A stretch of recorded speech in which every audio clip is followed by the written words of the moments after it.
Our opening hymn is hymn number 316 in your gray hymnal. 361. I got a little dyslexic there. Sorry. 361. Enter, rejoice, and come in. Please stand as you are able and belt it out. Thank you.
Good morning, friends.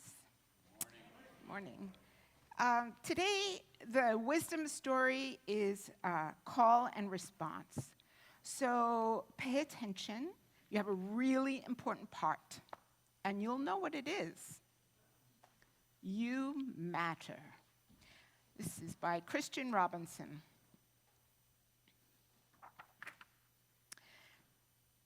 For anyone who isn't sure if they do matter, you do.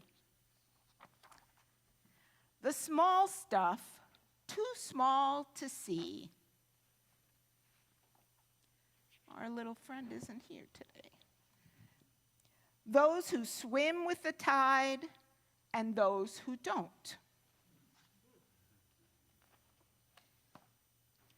The first to go and the last. Here's your part. You matter. Well done. When everyone thinks you're a pest. Zzz.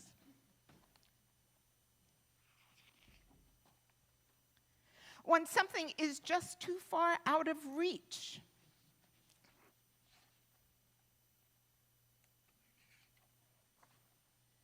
When everyone is too busy to help.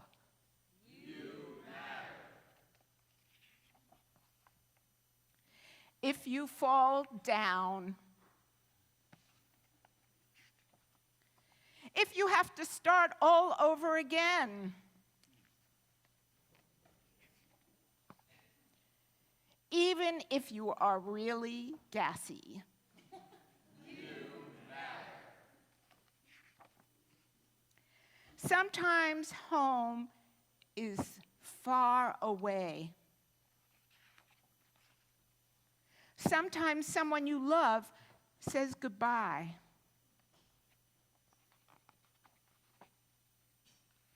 Sometimes you feel lost and alone, but you matter. Old and young, the first to go and the last. The small stuff, too small to see. You know your part. You matter. Well done.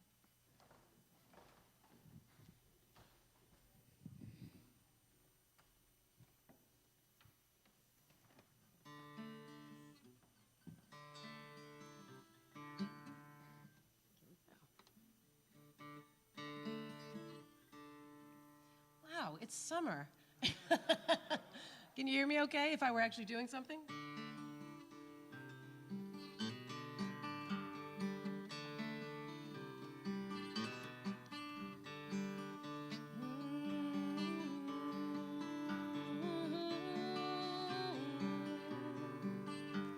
These are the days of your opening. These are the days of your opening. Farther and wider and deeper and wider and over and over and over and over. 'Cause these are the days of your opening. These are the days of your opening. Farther and wilder and deeper and wider, past all of the aching parts deep down inside you, and widen who you are to encompass all the pain. Widen who you are to hold that little one again. Widen past the borders to the brilliance of the sky. Widen to the window and then stand up and fly.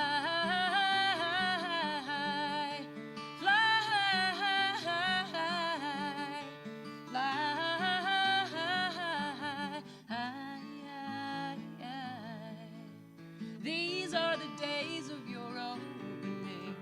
These are the days of your opening.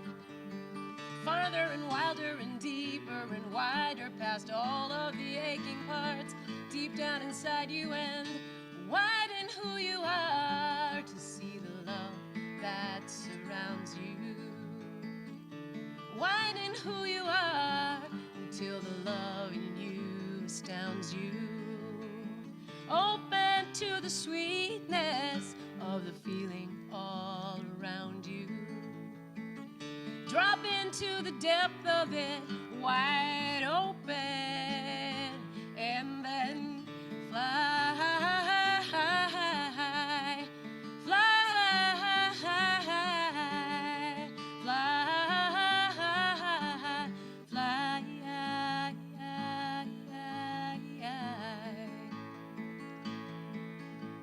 Speak from where you are, and you can fly, fly, fly, fly,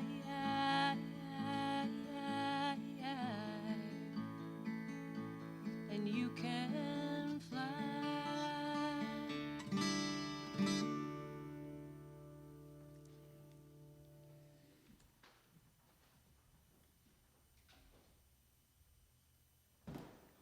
So in the place that I grew up, that church, if we were just given that gift, the church would be saying, amen. Amen. So let the church say amen. Thank you, Anna. Today's reading comes from Octavia Butler, from the Parable of the Sower. Octavia Butler writes, "What is the one thing that we cannot stop, no matter how hard we try? Change. We cannot do a lot of things to influence the process of change. We can focus it, we can try to alter the speed or the impact, but in general, we can shape change, but we can't shape change no matter how hard we try. Throughout the universe, The ongoing reality is change. All that you touch, you change. All that you change changes you. The only lasting truth is change. God is change.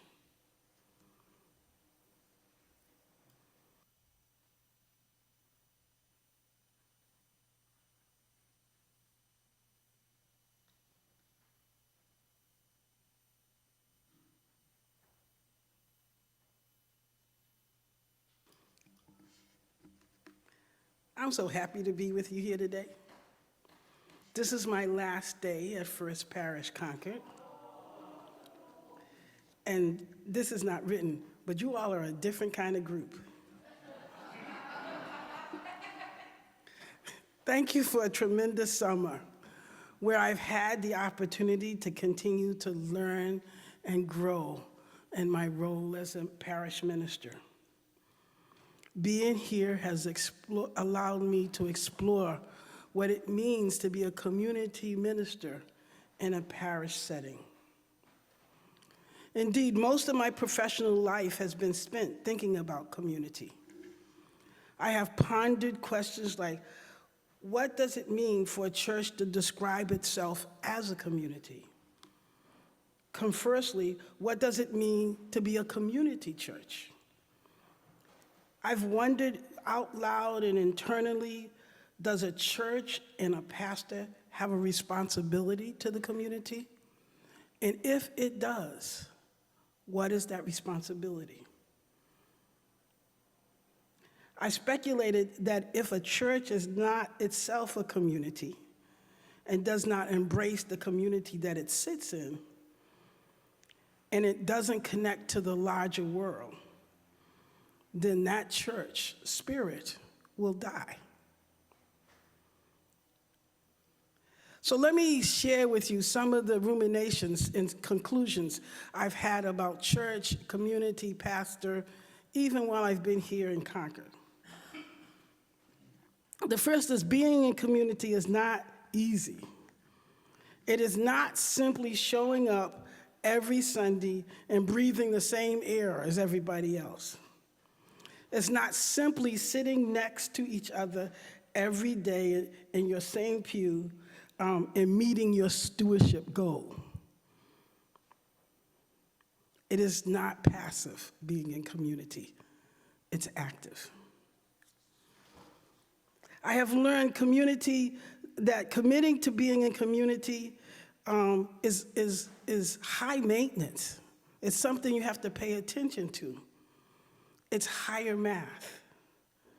It cannot be assumed, nor can it be taken for granted, and it certainly can't be neglected. Community takes patience, and it will try your patience. Bell Hooks, in her book, All About Love, writes, "We can begin the process of making community wherever we are.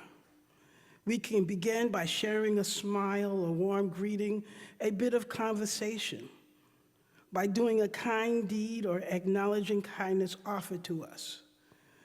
Doing this, we engage in the practice of love, laying the foundation for the building of community with strangers.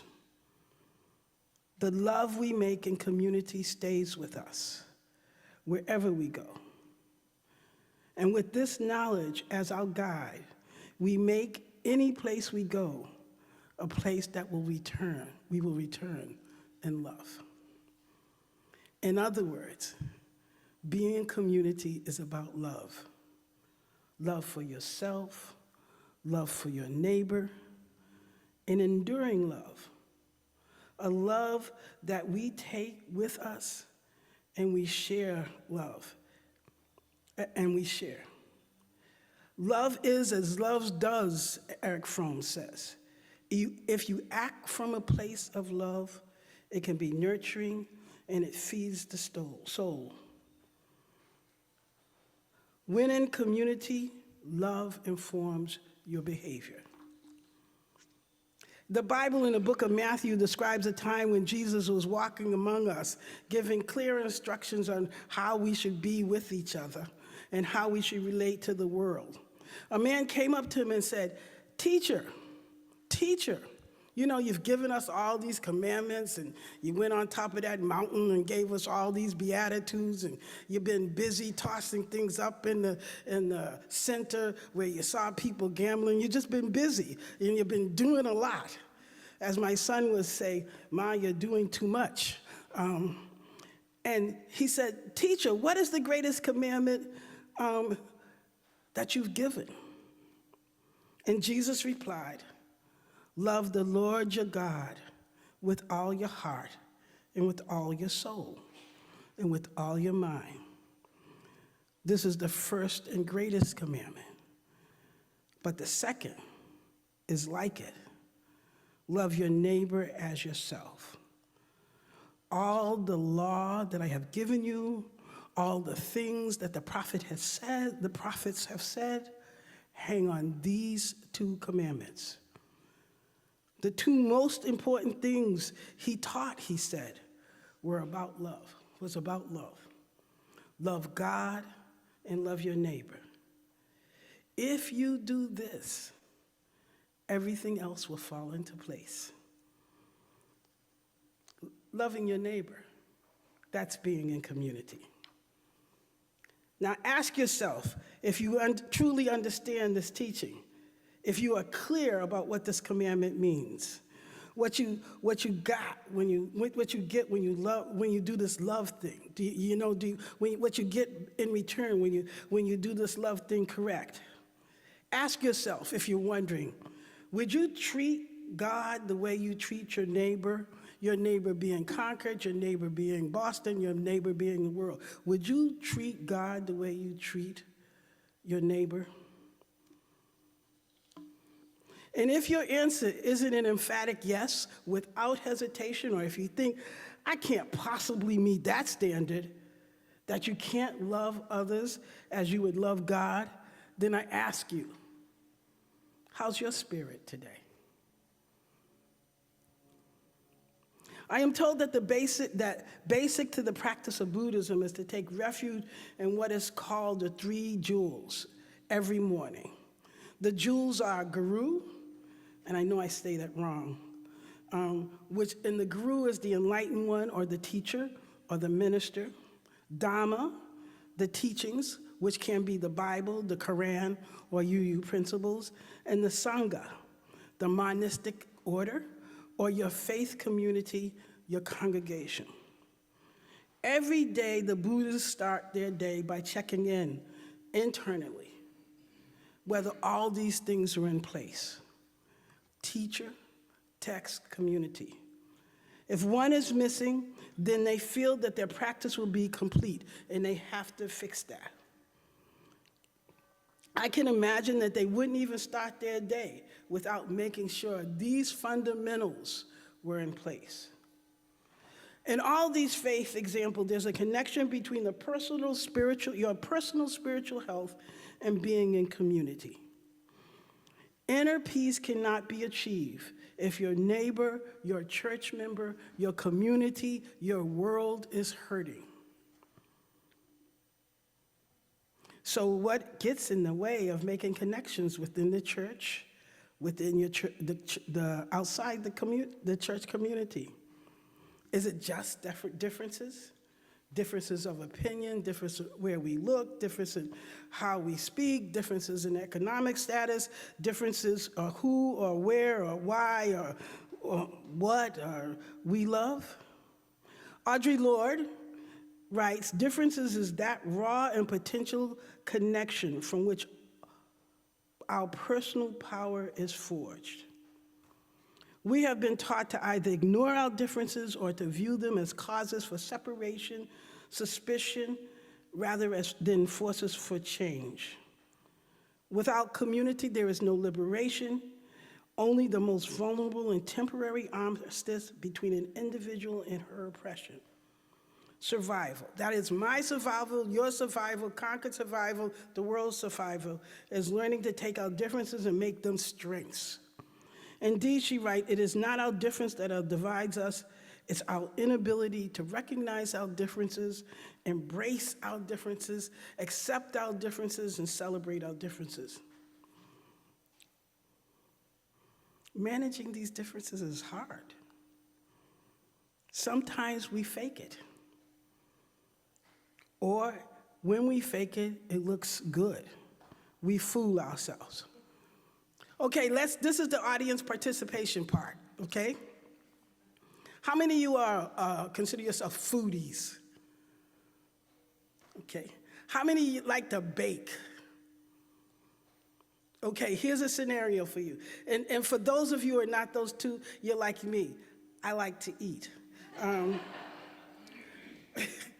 Okay, here's the scenario. Imagine that you're about to have a big celebration at your house. I know, Thanksgiving, Easter, whatever it is for you. And you have been cooking and baking for, it seems like, 12 weeks.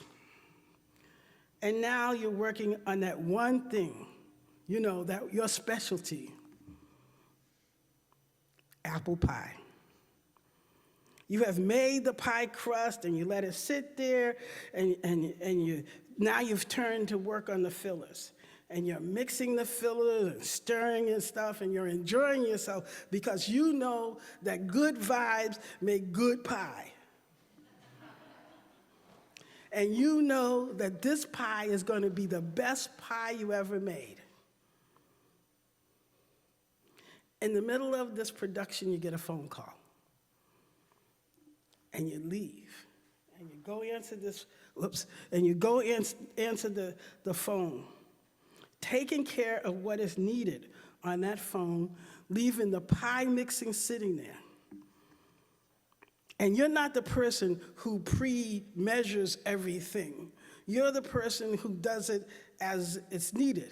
So when the recipe calls for sugar, you add the sugar. If it calls for cinnamon, you add the cinnamon. You don't lay it out. It's not all there. So you come back from this phone, there's the pie crust, there's the filling, and then you think, OMG, did I add 2 cups of sugar? And you wrestle in your head. Should I add another cup of sugar? Then it'll be too sweet and unedible. Should I not add? And it'll be tart. And that's not what I'm going for. So you decide not to do anything. You finish it up, you put the mixing in the crust, and you put it in the oven, and you bake it, and it comes out, and it looks great. It is the best looking pie, indeed, that you ever have made. Those vibes that you had created to make this wonderful crust and this apple pie, it sits there tantalizing you. And it's also mocking you. You say, I wonder how it tastes. And you wonder what you should do. Should you leave it sitting there so that everyone can admire how beautiful it is, but you don't feed it to anybody? But everybody acknowledges that this is a beautiful pie? It looks great? Do you offer them a slice? And if it's tart, you say, what's the matter with your taste buds? Or do they eat the pie and they taste it and they think, wow, this is great, and you know you did it right? Which one are you? Do you at any point fess up, whether it's tart, good, looks good, didn't take it, that I wasn't sure. I wasn't sure if I had it quite right. I took a chance. Thank you. This pie is sort of like community. You work hard to live into the idea of community. You give away a lot of money to different organizations doing really great work. You might rent your space at a reduced rate. You might have a group, a mighty little group that does great care for everybody, might be called pastoral care group, that does great care. But is that community? Does it just look good? Do you feel like something might be missing? Creating community is hard. It's at best trial and error. You make your best effort, give it all you can. Sometimes you might fall short, but that's okay. You're operating from love. It's better to try than not try. If you love your neighbor, you'll get there. Loving your neighbor allows you to love yourself. Bell Hooks might say, I love you because you are. And because I love you, I have found love for myself. Let me ask you, how's your soul today? What community is holding you? What community are you holding? If we are to be transformed, we must love ourselves. If we are to be transforming, we must listen to each other, teach, and love each other. If we are to sustain ourselves and grow, we must be in community. We can't fix all that needs to be fixed alone. I believe in the power of community. I believe in the power of love. I believe in holding each other in a way that says, you matter. In UU language, it is a church, a community. In UU language, a church is a community, is a place where the inherent worth and dignity of all are respected, where we are in search of justice, equity, and compassion for all humans, and where we accept one another and take responsibility to encourage spiritual growth in all of us. Yes, being in community is hard work. It can frustrate you. Trust me, I know about that. It can befuddle you, but it also brings you such joy and fulfillment. It fills your spirit. Being community can be very loving. Unless you think all this community stuff, this pie stuff that I've been talking about doesn't make sense, I'm going to invite you again, audience participation, to turn around and smile at somebody and watch what happens.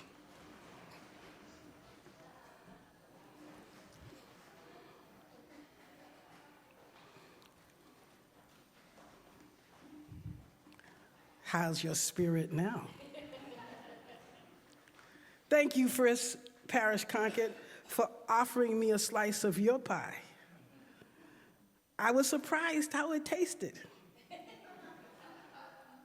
In closing, I thought about, I don't know why this poem came up, but you'll know. And I wanted to leave you with this Rumi poem. Come, come, whoever you are. Wanderer, worshiper, lover of leaving, it doesn't matter. Ours not a caravan of despair. Come if you have broken your vows 1,000 times. Come yet again, come. The work of community ain't easy. Acknowledging you and I and your neighbors matter ain't easy. But it's so worth it. May it be so. Blessed be. Amen.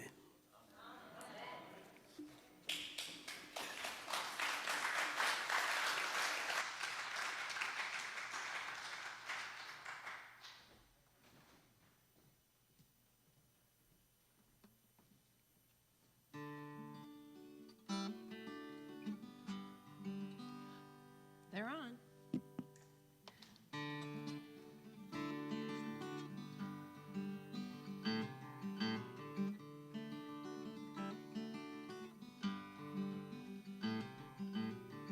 We make our homes here where the two rivers come together, raise our children in the green of summer and harsh New England weather. And every path we cross on sidewalks or in woods that we are all share was crossed before us by the ghost of memories of all that's happened here. All that's happened here. We stand at the base of the monument, at the rude bridge that arched the flood, and wonder at that fierce lament and the young boys who spilled their blood. Travel on to sweeter times that were to come, and hey, all knowing of the force that fueled us.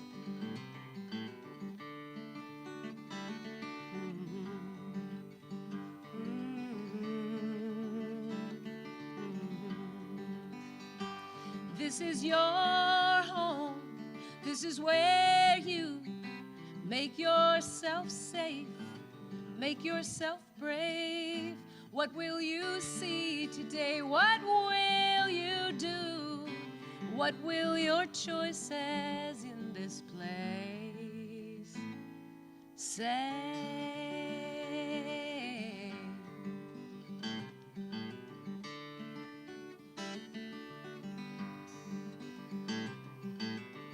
We stand on the sand of the curving shore of Henry's vibrant pond and feel his message resonate to the whole wide world beyond. Behold this jewel that calls out to us to stop and slow our pace.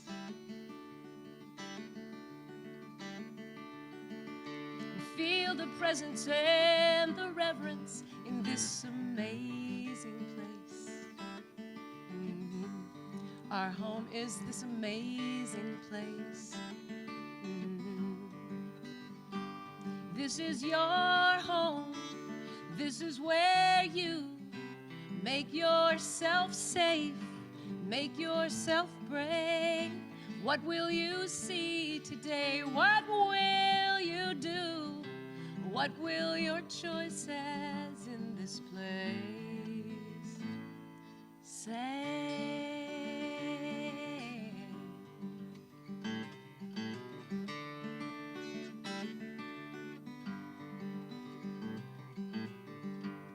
Dare to look all around this town.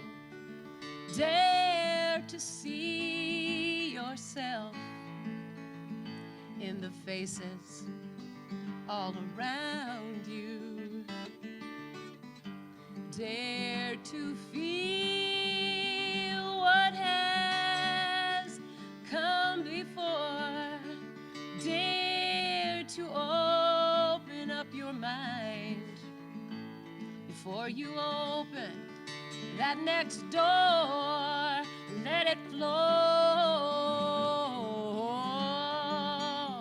Let it come